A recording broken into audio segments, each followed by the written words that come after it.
The Trump regime is now arresting Democratic congresspeople, mayors, and anyone who attempts to stand up for the rule of law.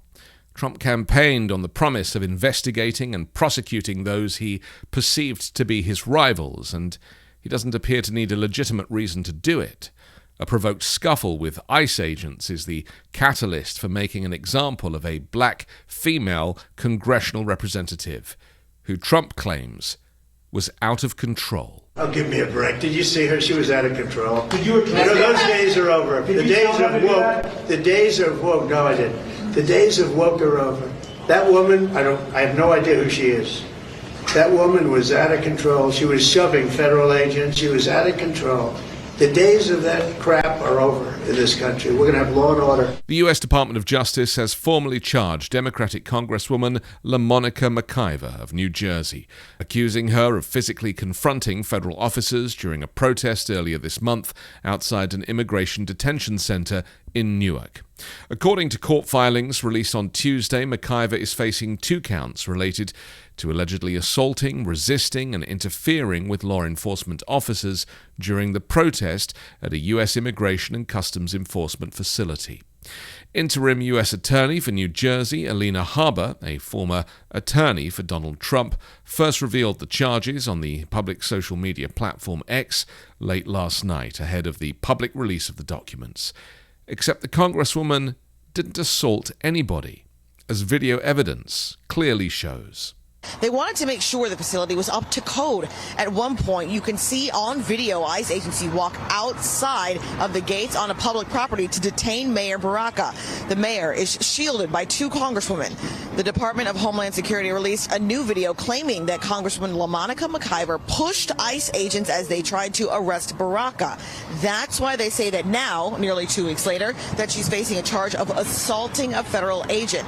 Keep in mind, at the time of the mayor's arrest, Congresswoman McIver was never detained, never arrested, or charged with anything, but instead she was brought inside the facility and given an hour-long tour of the facility where she was able to speak with some of the people being held inside. McIver responded to the announcement by dismissing the case as political intimidation and said she's eager to defend herself in court. In an earlier statement, she called the charges entirely political and expressed confidence that the truth will come out in court. Describing the events at the facility, McIver said she and fellow lawmakers were there to observe detainee conditions at Delaney Hall in Newark as part of their official duties. Our oversight visit should have been routine and non-confrontational, she stated.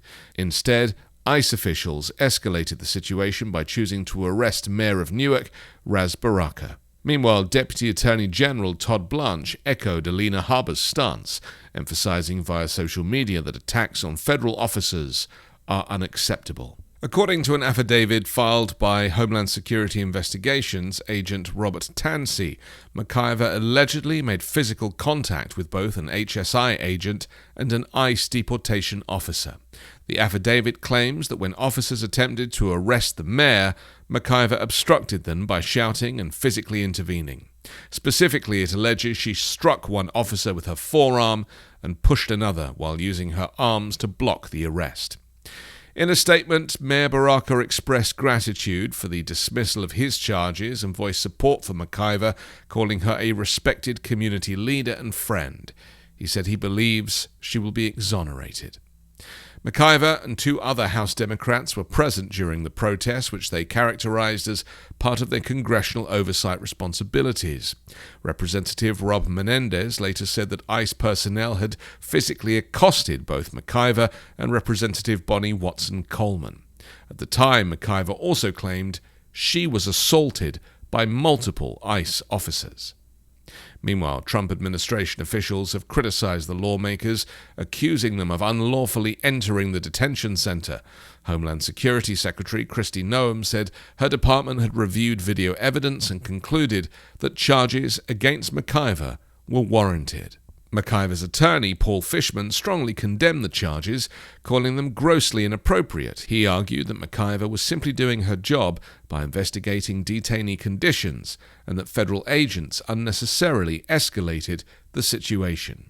The assault charges being used in McIver's case are similar to those filed against individuals involved in the January 6 Capitol riot.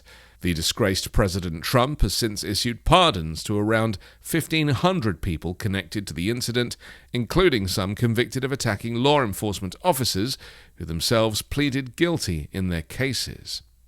Critics have pointed out that the Justice Department under Trump has pursued legal action against several of his political opponents. Just last month, investigations were opened into Chris Krebs and Miles Taylor, former officials who disputed Trump's 2020 election fraud claims. Additionally, a criminal inquiry was recently launched into New York Attorney General Letitia James, who had been involved in multiple cases against Trump. This prosecution is a clear attempt by the Trump administration to intimidate Congress and obstruct its role as a check on executive power, said House Minority Leader Hakeem Jeffries and other Democratic leaders. They pledged to mount a strong response in the coming days. The Trump regime has taken a number of actions that civil rights advocates, legal scholars have described as erosions of civil liberties, firmly pointing toward authoritarian-style governance. Trump has implemented a series of policies and executive actions that, according to civil rights advocates and legal experts, significantly roll back civil liberties and concentrate power within the executive branch, including a major shift to ban DEI and protections for minority groups, including all affirmative action. These actions collectively represent a significant shift in federal policies, with critics arguing that they erode civil liberties and concentrate power within the executive branch, in line with authoritarian regimes of history, where minority groups, people of color, the gay community, even women, have lost their rights in a male-dominated nationalistic movement, the likes of which America has never seen. I'm Anthony Davis. You can find me on the 5 Minute News YouTube channel and podcast, on Wednesdays co-hosting Uncovered, and on Sunday on The Weekend Show with Midas Touch.